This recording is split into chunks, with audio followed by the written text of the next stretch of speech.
Hello, everybody, and welcome to the second annual anniversary edition of the Free Radio Podcast non-novel edition. I'm Average Gamer, Rob, and laughing in the background is Jonas, aka the Baron. How you doing, man? I'm doing all right. The one and only Baron von Hardcharger in the house. Well then, let's get charging on to the topic, shall we? So the three topics we thought we'd talk about today, because we're only going to try and keep it down to 30 minutes. Probably not, but we'll try. We're going to try. Yeah, we're going to try. Is A, the new UI. B, number 2. Fantastic. Yeah, the new maps, the 2 new ones. The review for one-ish sneak peek. And then obviously the fun and, well, death of myself on the new River City map. Yeah. And then something near and dear to your heart.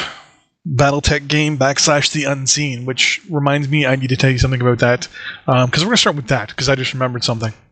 Okay, we can start with that, absolutely. That's a super exciting piece of news that is echoing down the halls of Battletech from a long, long time ago. Did you hear... Oh, no, go ahead. Just the return of the great unseen mechs is a big deal. Thanks to Robotech, I'm sure, being bought by Sony so that they can make a movie out of the Robotech property, that would have freed up the rights of the property the world over, basically. And if Sony's not going to fight with Microsoft about the unseen mechs, then suddenly Battletech can be a thing again, and nobody has to worry anymore about silly Harmony Gold, who were holding a copyright over top of everybody's heads that they didn't really have the rights to, but they were just trolling it, so it was keeping everything in limbo. You're going to love this. So apparently they're not the ones that are actually helping it get released. It's actually a third-party company separate than the two. It's the third-party company is the one that's taking care of it, but the whole story is opened up because these big players got involved. There's no third party that would have been able to rock that boat. That was a sewn-up, done deal thing. Nobody could move it.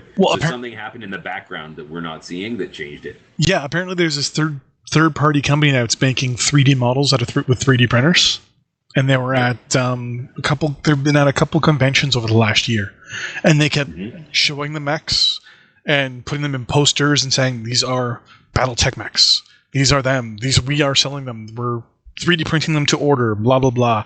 You know that great idea I had about 3D printing mechs and stuff? Absolutely. Yeah, it's already been taken. Oh yeah, I see them all over my my Battletech miniature sets. Actually. Yeah, so apparently they've been doing it for over a year now with the quote unquote the unseen ones, the 4 or 5 of them or however many there are, and they haven't been sued yet. Right, because they changed the design just enough that it no longer is subject to the copyright. So now the guys that are doing the Battletech game with the backing of Microsoft have announced they're actually going to use them no matter what, and they're willing to go to court for them. Right, and they won't have to because Harmony Gold is not going to try to go up against Microsoft. That's ridiculous. No. So it's perfect, right? And it finally opened that up, and that has ended a saga of struggle because the Marauder and the Warhammer and the Archer and the Crusader and the Valkyrie and the Wasp and the Stinger and the Phoenix Hawk, LAMs, all that shit was locked up because of this stupid copyright violation because of a copyright troll. How many mechs? It had nothing to do with the original property. The Robotech artist sold those designs on a national copyright to the U.S., separate from the Japanese copyright on Robotech. Yeah. So there should have been no way for Harmony Gold to get their hands in it. But Harmony Gold bought the international rights, and America claims that international copyright from America governs the whole world. But Japan disagrees and says, no, Japanese copyright overrides your claimed international copyright. So that was stuck in this legal limbo between two countries' interests. See, now here's my worry. Microsoft is going after Battletech, obviously, because they own it. They own the rights to it and everything like that. They own the IP. Sony owns Robotech. Yeah. I can see a pissing match. It's just really not worth the resources. People saw what happened. They saw what happened the last time anybody went to town over this. It didn't go anywhere. It just died. Nobody got any money. Everybody got screwed. They all lost money to lawyers, and nobody got anything. Speaking of... Yeah. How many mechs in total is it? Is it 6? No, actually, it's more like about 15, I think. 15? Okay. The Shadowhawk was just one of 3 mechs in the Hawk series, right? Okay. And 2 of them you can't use because they look exactly like Veritex from Robotech. And then the Valkyrie is also a Veritech. It just doesn't have the wing augments. And then the Rifleman and the Warhammer were like support Zentradi mechs. And then so a lot of these ones were like, the scale was different too, right? With the way it was drawn in the old Japanese cartoon, like, because the Zentradi guys are about 3 stories tall, like living beings wearing battle suits, whereas our guys were like human-sized, wearing these giant robots, right? Yeah. But they were both the same size when they were fighting each other, sort of like Pacific Rim. So, like there's a lot of difference there in terms of models and scale and stuff too, right? So they finally just cleared it up enough and made those models look different enough that they really don't violate the copyright. And the names were free. The names were never the problem because the names of the Robotechs are all in Japanese. So they use the names of the Unseen or whatever the hell they're called in but those packs. Those names are not in contest. Yeah. But that, when you think about it, that also then gives the indication of it's that one mech. It's that one. It's that one Unseen mech, the Mad Cat, is technically the Mad Cat pack, which is just 3 Timberwolves. Right. Now, here's the thing. So it's 15 mechs. How can you have a Mad Cat without a Marauder? Like, you need the Marauder to have the Mad Cat. Otherwise, the name Mad Cat doesn't even make any sense. So now here's the question. If it's 15 mechs, that's 4 groups of 4 and then 3, right? Right, or it could be 5 groups of 3. Now here's the thing. 3 groups of 5. If they do the 5 groups of 5, right? That's 4, so that's... Yeah. Taking a phone call. Keep talking. Yeah, so basically what they do is, right, they do 3, at least now they're doing, 3 or 4 versions of each one. So if you do 5 times 3, that's 15 mechs in 3 packages in total, right? Or you just do it like you do the clans. They're all available in one big shot. It's 200. How much would you pay for all 15, 4 variants of each? Right, so they have wave 1, wave 2, wave 3, and you could buy the total package for all 3 waves at once, right? Yeah, or they would could do string them out and take their time and draw it out, right? It depends on how you want to do it. Do 7 and 8. 7 in the first batch, 8 in the second one. So do the Unseen Wave 1, Unseen Wave 2. Totally, man. Because I know I'm going to buy them. I'm going to buy them all. Because those are my mechs that I used to use. Yeah. All the mechs I used to use in tabletop are not available. They're all unseen. Very nice. Yeah, so it'd be nice to have them back. I'd love to have a Warhammer that works instead of an Orion that doesn't. The only reason I run Orions is because they look like Warhammers. Oh, there you go. That's 60 mechs in total. So yep. I can see them probably selling that for what? They usually do 16 mechs for $30. Right. So we do 16 divided by 60. That's 25% more. Or 20 point. Wow, I did that the wrong way. That should be 60 divided by 15. Whoops. It's 4 times the amount. So theoretically, if we do 80 times 4, you're looking at $320. Which, when you think about it, for 15 mechs, that's actually not bad.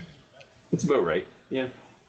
And on that note, it is now 10 minutes into the podcast, and we're going to switch over to the talk about the new levels. Close. It's 8 minutes 55 seconds. Haha. What time did we start spinning it?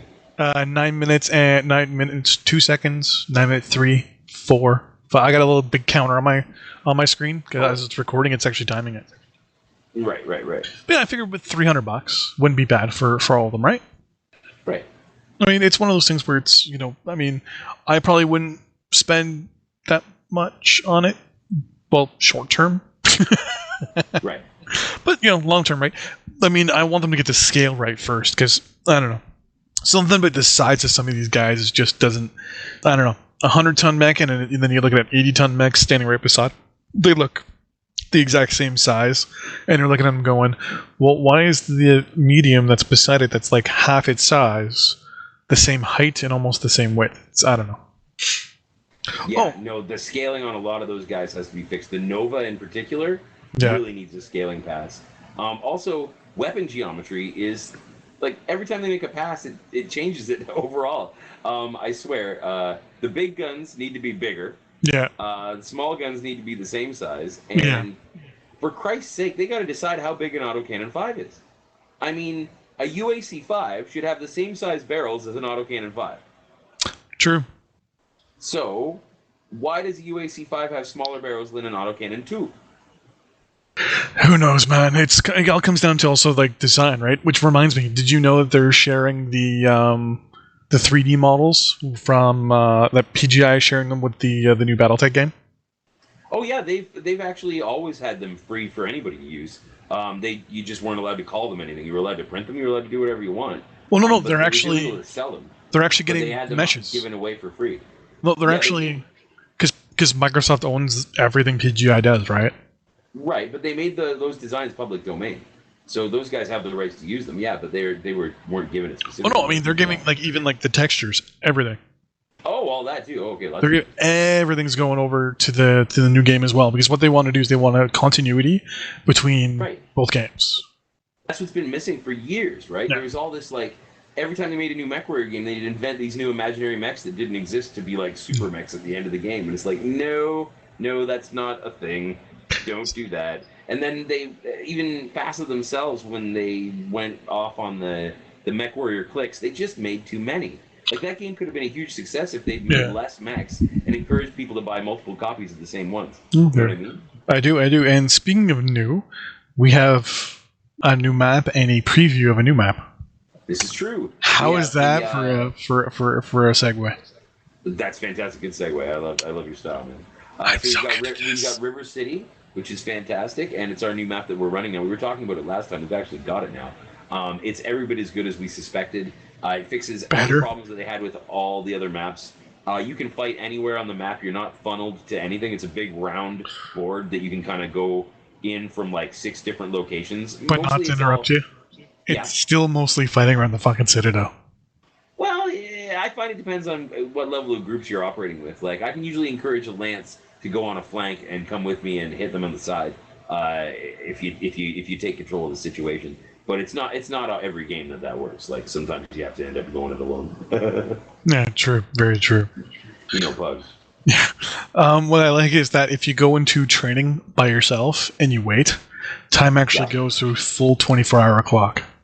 That's super awesome, man. It is a very visually beautiful map as well, and that switch from day to night actually is hard on your eyes. Like, your eyes really do have a hard time adjusting to it at first. Yep. Like, you're like, oh man, I really can't see these guys when it's twilight and they're in the shadows. You can't see them. But then you switch to night vision at that point, it's still too bright, so you're losing a lot there. So there's that time where you kind of have to just deal with it. I go with thermal vision mode. Thermal's good when you're up close and personal with them, but if they're a little farther away, you lose them in the dark, right?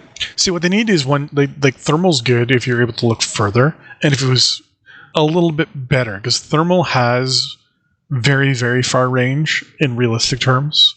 You should be able to see everything, and it should be extremely detailed. Like when you see a building, you should see it all as the building itself is like a gray, and then all the glass would be black. Right, like there'll be details there in different color gradients. Like exactly.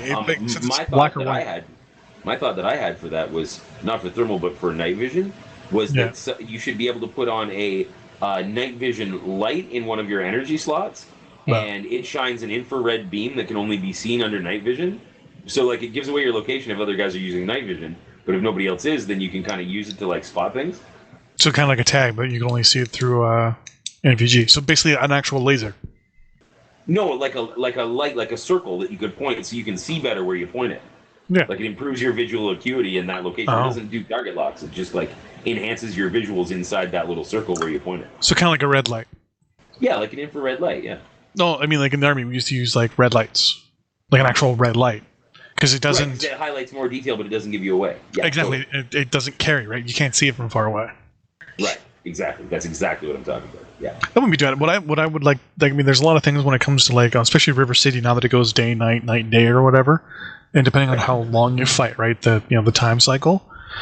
It's like, just like the difference is now you switch between night vision, thermals, and night vision, thermals, and then normal. I would like them to have like a night vision that's like basically a way against night vision. Or even a way against thermal. Well, I think that's why the spotlight that they used to have would be good, because you could turn on your spotlight, and if everybody's using night vision, they'd be like, ah, right? Like it'd be like a strobe going on. Or even if you had like an anti-night vision missile launcher. Like instead of having a tag, you can have it's just basically you click your ammo. I mean, this comes down to me wanting to select my different types of ammo, but you have an ammo that it goes up and it's like a flare basically. It's just one missile. It goes up at a certain height and then just sits there and just like sits over the map and just slowly works its way down and floods an area with light, so no one in the area can use what's it called? Night vision. Yeah. No, that's a great idea. I love it. I actually had a thought while you were saying that. Why not just make another kind of UAV, use the same model and everything, that just puts out a big flare of light until it gets shot down? Like, that'd be cool, right? Use the same UAV mechanic. So wherever you're standing, you shoot it up, and it bathes your location in, like, this huge light. Like, it would be like, you couldn't abuse it that way and just shoot them all over the place. You'd have to just have it over top of you. So it gives your location away, but it also lights up the whole area, right? So that could be kind of cool. Yeah, it makes total sense, because, I mean, it's one of those things, too, where you can then use different things to basically defend yourself against everyone else that's using certain things, like even infrared, right? If you can put up a flare one where it bathes an area in ambient heat, like it just overrides. It can put out like microwave radiation and light, right, at the same time. So it'll override. So if you're on like even like River City, you could pop that up during a fight, and all of a sudden the person's like, I can't see. Like, why can't I see? Ooh, and maybe you couldn't get locks through it. So if there was somebody on the other side of it from you, you couldn't lock them through it. Like, you'd have to be above the bubble to, like, lock them. Yeah, it's one of those things where it doesn't give you any advantage other than it just blinds them if they're using thermal or night vision. Right, yeah, absolutely. It doesn't show them on the map. So many little easy ways that they could do this stuff. I don't know. They got a bunch of stuff. But it's okay. That's okay. The new map is beautiful, and that's what we're talking about, is the new map and the coming map, which is the Forest Colony, right? Which looks like Endor. Yeah, man. I love the tree forts. They're so awesome. You see that too? Like, it's like goes all the way around the trunk. Yeah, it's cool, man. What are those two doing? They keep coming in and out of the room. I didn't see. Yeah, it's Chad and... they're on the other channel. They're playing. They're actually playing right now. It's just funny. They're just popping back and forth. Yeah, every time they do it, it flicks my screen up. That's funny. Because I have Notepad, and it's just like, what keeps happening? Why am I being bumped around? Oh, I see. Okay. That's all good. But yeah, I mean, I think it looks so much like Endor. Like, I'm waiting for them to give us some sort of like better camo, so I can like run around like looking like an Ewok. Right, yeah. Well, I mean, you could take the Clan Wolf camo, and you could probably turn that into a pretty good woods cover. Yeah.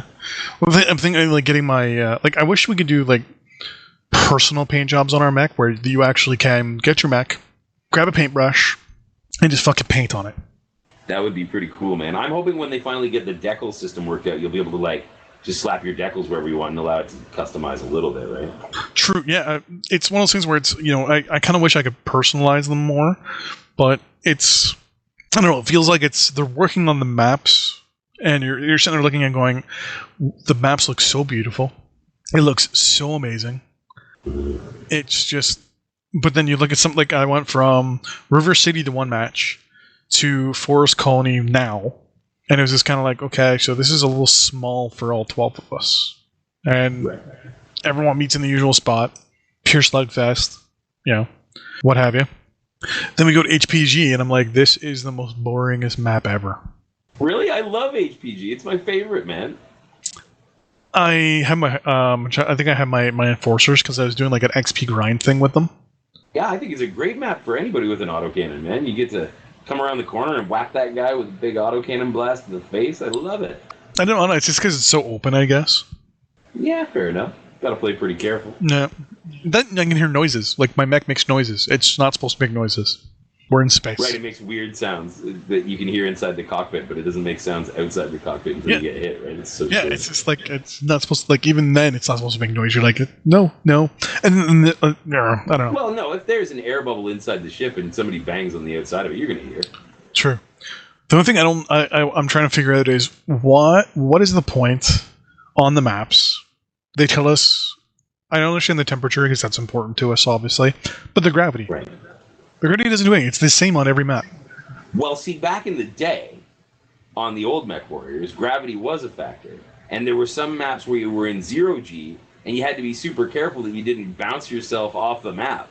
Like you could go running over a hill and like kind of push yourself off and like end up in space, right? Because you're on an asteroid. So like all of a sudden your mechs that love to jump around were really in danger. They had to be super careful they didn't jump right off the world, right? So it really changed things. But they decided not to go with that because they were fucking with the gravity in this to try to make the mechs feel lighter, which was dumb because they're supposed to be giant ponderous. Anyway, so because they fucked with the actual gravity in game. Now they can't simulate light gravity effects because they've messed it all up. Well, they'll probably get back to it. I mean, it's one of the things where they're modifying everything. They're slowly making it better. Like, for example, the new mech UI. True, good point. I'm getting good at this, aren't I? Yeah, man. The new mech UI is absolutely beautiful. They did a wonderful job. They finally listened to their fan base, and they instituted a paper doll system with a click and drag where you can see the entire mech and you can put everything on it everywhere you want. And I think it's really silly that it took them this long, but I'm glad that they finally got it done. It looks beautiful. Yeah, it's probably one of the things where they probably were also watching their ass too, right? Because I mean, if you take the Smurfy ID, even if the person says, "Hey, you can have it for free," it's still the whole. Well, it's now still that person's IP. So even if they said now we can use it, a year down the road, the person could say, "You know what? Yeah, you can't have it anymore." I changed my mind and I want my money. But the thing is that guy stole it from Tabletop Battle. Still, right? It's one of those things where it's if he tweaks it enough and it looks the same, and he says, "Here, yeah, use my idea," and they say, "Yeah, we'll use your idea." Right when they say your idea, you're done. Well, that's true. But I mean, considering he owns no intellectual rights to the property, probably he doesn't have a leg to stand on. Because all those names that he used are owned by FASA and whoever owns FASA now. True, right? Very true. Which is Microsoft. That's not hung up on the unseen. That's just part of the normal BattleTech property. Sure. So probably I would imagine that it would be safe to use. But I agree, it could be hinky, and they probably did have to make their own version. However, they could very easily have copied a version from MechWarriors 1 through 4, which is exactly like the one they have right now. Now, speaking of new version, the new Mech Select.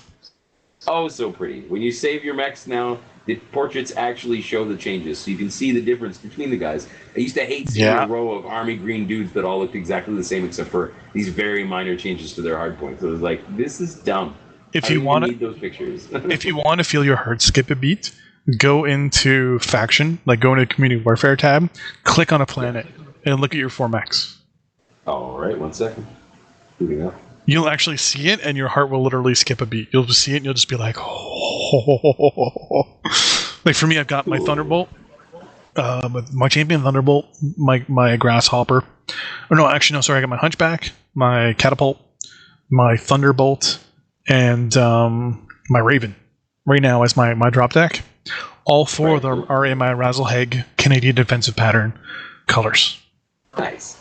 So you look at them, they're all colored the same, they're all looking the same, they all have their own personal weapon loadout, and you just see that and you're just like, oh, I feel so just so pretty.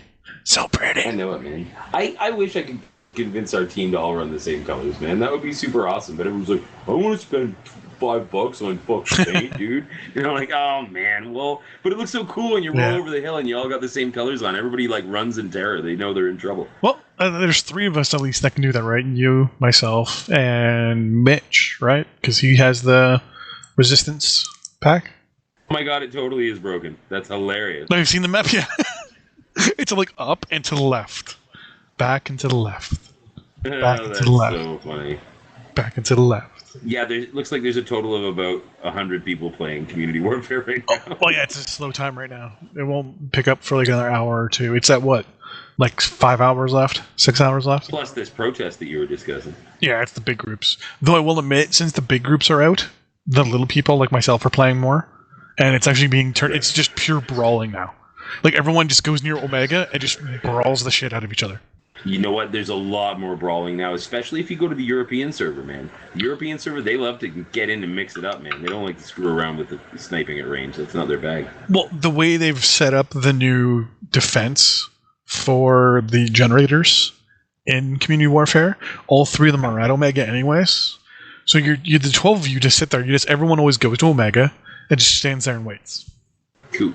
The attacking team takes down both doors, picks a door to go through, and then usually send someone else on the other side to kind of feint them a little bit, to maybe try to get them to kind of bite and have a couple people break off and chase the squirrel type thing. Right. A couple times we had lights go, like on the new Vitric Forge map, we had 3 lights go through Alpha Gate. Everyone else went through Beta Gate, and we all stayed there under ECM and waited. And the 3 non-ECM lights, no, it was 2 ECM lights and an assault, went up real quick, hit a couple guys from the side, and then booked back. So they thought it was the attack because they saw the assault. So about 7 of them started chasing after them, and then the rest of us just pushed through the other door and just took out 2 generators like right off the bat. Nice. And it just turns into a huge brawl around Omega every time. But yeah, the only thing I don't like about the UI is that you have to go into your mech first. The ones that don't auto-update for you. You have to sit there and click up and click down like on armor or something like that to get it to save, to update to what it should be. Yeah, and I've also noticed there's a little shuffle issue with the modules still. If you like save one way and then you try to move something to another slot, sometimes it shuffles it back and gives you a critical slot error. Yep. So that seems to be still a problem. I do like though. Yeah, they keep polishing it. They keep rounding the rough edges. Yeah, and then I noticed that on some clan mechs, when I've tweaked them after I put them up, like my one Timberwolf, I changed the top left torso on one of them, or top right to 2 missile, and then left with the 3 laser on the left torso. Right. But when I clicked on the paper doll, when you're in the mech select, you know how when you click a mech, and then on the right there's your quirks and all that, you hit expand, and it shows like the 2D version of it, as if it was like being targeted when you're playing. You can click the arms and whatever, and it tells you like there's 1 ballistic on this arm and 1 laser on this arm. Right. Whatever. That only updates after a while for clan mechs when you swap out the Omni parts. Okay, so it doesn't instantly update. No, so like it's got a couple little issues. Then, like the look will update immediately, but I've noticed that it usually spends a little time to. I think it's like computing in the background, like what new Omni part it's using. It's calculating the changes, Yeah.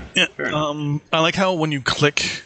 Now you can actually select your mech on the left and then click expand on the right, and you have the little difference, like the different options, like what weapons are on it, where they are, what hard points are on the mech, your quirks, your graphs, all that stuff are on the right, and you can click each one, and how you can filter at the top between mechs you own, then with Inner Sphere Clan, or I like that, but yeah. I wish that it would save your choices after you did that. Like, See, it does. Like I don't like that it flips back. It does unless you go into a match. So if you select the mech, fiddle and fart with it for a while, and then just go right back to mech select, it'll keep it. If you go into the training grounds or into a match, it resets it. Right, that's what I mean. It should just leave it how you like it, right? Like however it is that you like to view your mechs, it should just stay like that. Yep, and there also is, if you look on the top right-hand corner, there's enough room for you to have your four mechs for the drop deck for Community Warfare. And honestly, a lot of my complaints about Community Warfare will be solved by having these top-notch trial mechs. If you can actually take trial mechs that work, then you don't need to worry about whether you bought the meta mechs, because these are the ones that we voted as a community are the best, right? So even your trial mechs are gonna be decent. You're not gonna have to act like a chump, right? True, and they're all good to go. As of this week, weren't they? As of Tuesday. Yeah, I think that's when they went live. Yeah, I tried out the Direwolf. It worked pretty good. Did it? Yeah. Was it the Prime? It's the B, actually. The B is it the one with the jump jets? Nope. The S has the jump jets. The B has, I think it's got like 6 Ultra 2s and 2 ERPPCs, and then like a couple of lasers to just sort of shoot at the guys that are too close. I wouldn't know, because I've switched and fiddled and farted with my Omni pods so much that I don't even know. Oh yeah, man. Fuck. Your stock mech would be totally not that. No, but they had the big vote, right? You remember when they had the big vote on how you wanted the trial mechs to be, and so they changed them all to reflect the votes, right? So that's pretty good. It's actually fun. So you stand there and pound on guys with those Ultra 2s. It's ridiculous. It's like I told you, I love it. I have my Ultra 5s on there, and it's the same thing. It's just whizzes out the shots, and you can just see like their armor. Like you can see them going from white to yellow to red, like almost instant, like within like. And then just exploding it, just blowing parts out. And it's and you can. I have it set up so that in my number 1 option, it's all chain fire, and then number 2, it's all just one solid alpha because there's no heat. Nice. So you just sit there and it's like, okay, well, this person's far away. I'll do a couple chain shots just to kind of test my my range or whatever. Right. And then they get up closer and you're just like, motherfucker. Gotcha now. Or even with the Ultra 5s, if you fire them all together at the same time, it's just like, it's all it is bop, bop, bop, bop, bop, bop, bop, bop, bop, bop, bop. And you're getting hit by 6 of them. Well, you're getting hit by 4 rounds 6 times every 2 seconds. If they're dumb enough to hold still, they're dead. Even if they don't hold still, that's the other thing. I'm gonna have a video. I gotta do a video one of these days of people have to learn how to fucking lead their targets. Oh yeah, with autocannons, absolutely. I mean, if you can't lead targets, you're doomed. I've been playing this game long enough now that sometimes I'll like lead a target so good I impress myself. I'm like, did you just do that? You sly dog. I've been practicing so much in World of Tank or in War Thunder that I had my AC-20 Enforcer. We were on Tourmaline Desert, and we were sitting there waiting. Some fucker in a Locust is running across the other side of the map, and I just sat there and just traced them or just tracked them for a second, put in my advanced zoom, followed, then just went ahead of them as much as I thought, and I'm like, no, I'm like the round end drops a little bit, so everyone's watching, right? Right. And like you can see the Locust running because he's running from left to right. Right. Kind of, I guess, to flank us around the right, where the other group, because he passed the assaults, and I'm like, I know this part. I'm like, if I hit that Locust once with an AC-20, he's dead. Right. And sure enough, I fire the round, it goes, and you can see like 2 people in front of me just look up and just watch the round go, and just because it's so slow. Oh yeah, and you can see that people watched at one point. They just watched this round go because it was the first shot of the match, and everyone always watches that first round. I don't know why I do sometimes. And this AC-20 round just goes, and then just poof, perfectly hits the side of the Locust, and it just starts crawling all of a sudden. Yeah, it totally takes his side and leg off. Yeah, it did. It took his. I saw something go flying, and then the right leg was just like slowly moving, and I was just kind of like, that was pretty good. That was one of those shots, man. You know what my favorite thing is to do with the autocannon 20 though, since they made the shot drop so much, because it's like significant now, right? Try to drop it on the other side of the map. I like to drop it over things. I like to kind of do a little lob and hit a guy that can't shoot back with it. It's pretty hard to do, but when it lands, it's so funny because, like, you know, that guy's fuming on the other side of the hill, going, "This fucking asshole."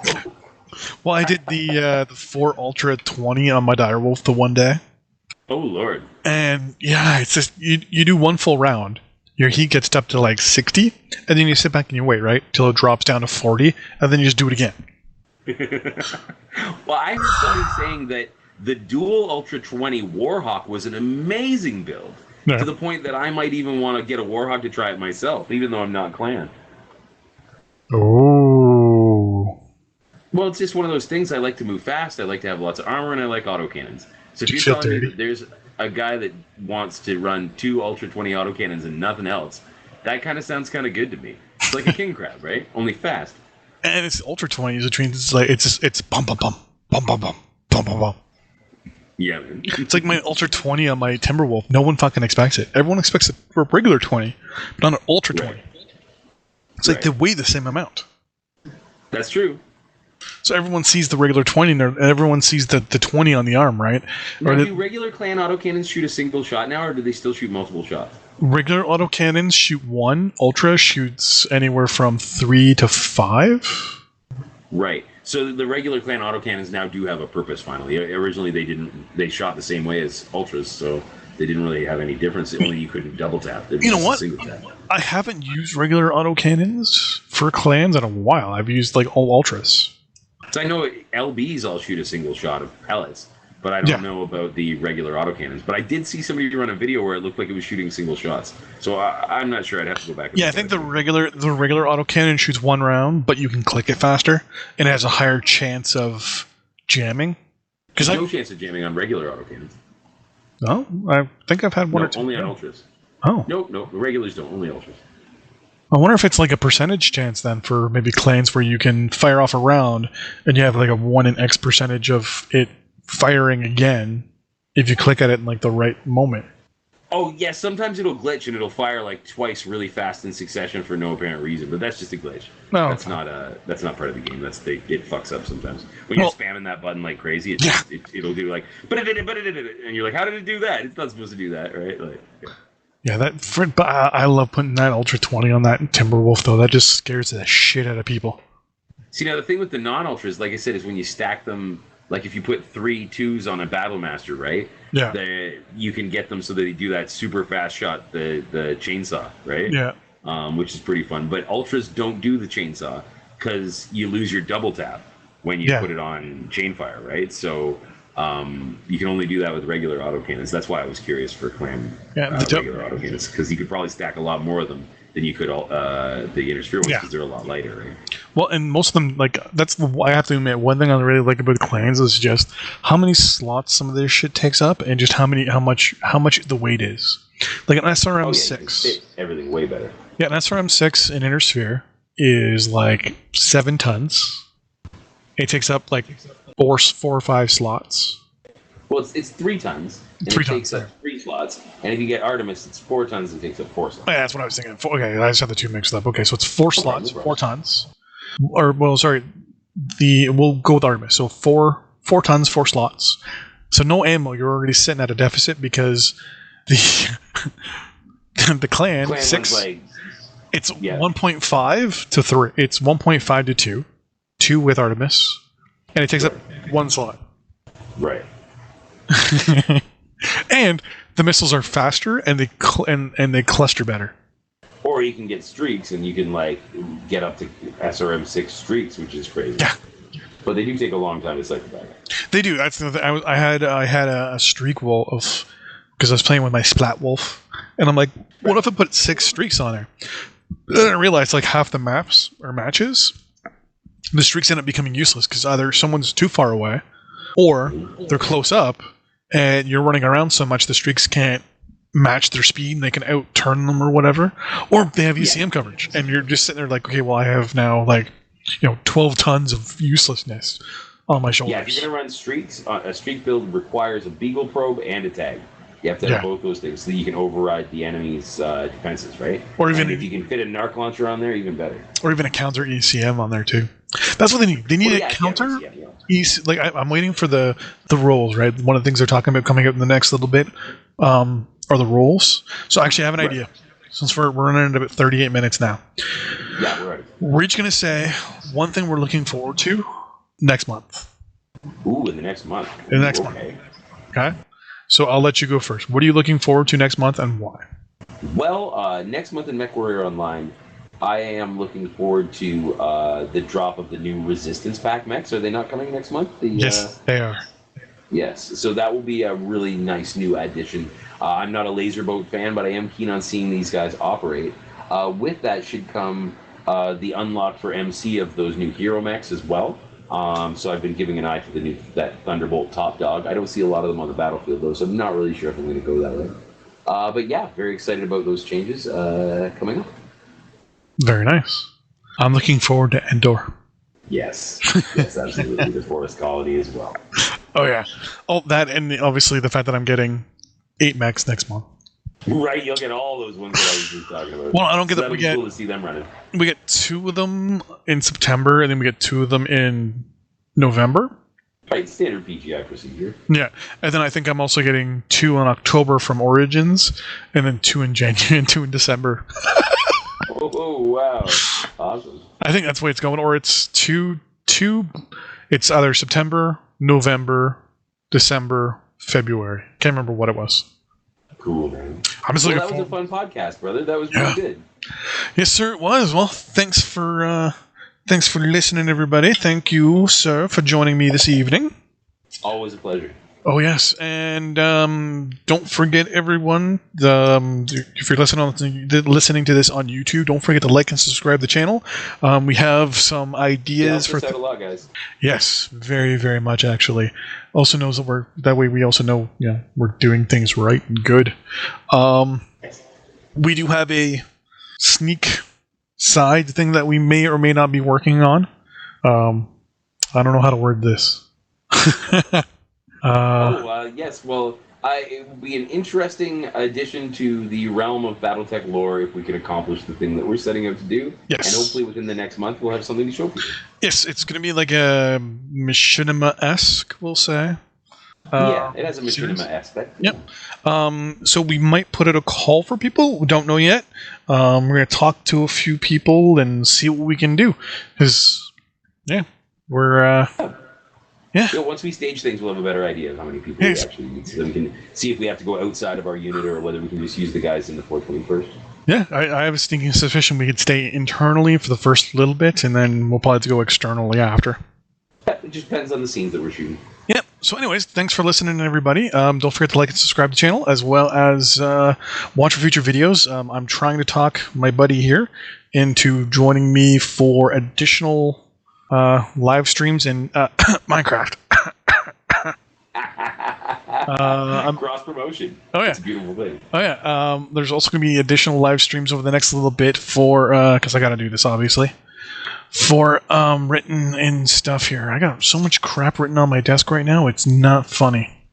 Mr. Organized. Oh yeah. I'm so organized. I'm disorganized. Here we go. Live streams in Cities XL, Kerbal Space Program, MechWarrior Online, obviously. The Witcher 3, which I'm now in like the outer. I'm now like, I don't know if you've been watching them, Jonas. I'm now in like the non-tutorial area. I fucking love that game. I fucking love it. It's a really good game. I kind of am thinking about getting it for my computer actually because it looks really, really good. Dude, get it.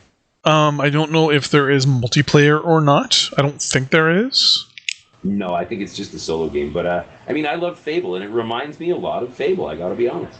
It does. It actually reminds me more of a better version of Oblivion, for some reason. I don't know why. It has a very Oblivion-esque, Elder Scrolls-esque, except the fact that it's not as open world as I thought it was going to be. That was a bit of a letdown. Oh yeah, you can't just run from one side of the board to the other. It does load up between sections. It's not even that. You can't walk from one map to another. Like you can't walk from, I think you start in White Vale or something like that. Then you can go to Novigrad. You can't just walk from A to B and then get a loading screen. You actually have to fast travel from A to B. There's like the area in between you can't even get to. Oh, so you have to go to a signpost and like actually travel through. Yeah, it's actually fast travel between locations, and that was kind of a. That's hard on the immersion. It really takes the immersion. It was because I mean, some of the pictures they show right where he stands there on this mountain, and you can see just forever and all that stuff. Right. And you're sitting there looking at it, and you're just like, "Wow, I need this game. This is just a massive open world game that." Right. So we're thinking like Skyrim or Fallout, where you can actually run from one corner of the map to the other, and like in real time, and it's a real thing, right? And instead, you run to the edge, like in any area of the map, the little mini maps. There's like 5 areas. If you run to the edge of it, he makes a comment about the fact that it's a long walk or a long ride or whatever to the next town or village, and you should find a faster way. Right. This is like, fuck that. Fuck it. Oh, well. But many live streams. That is our time for the moment. So, thanks for listening, everybody. If you're on SoundCloud, thanks for listening. I don't know how that works. I do not know when it will be up specifically for SoundCloud. So, if you're on YouTube, this will be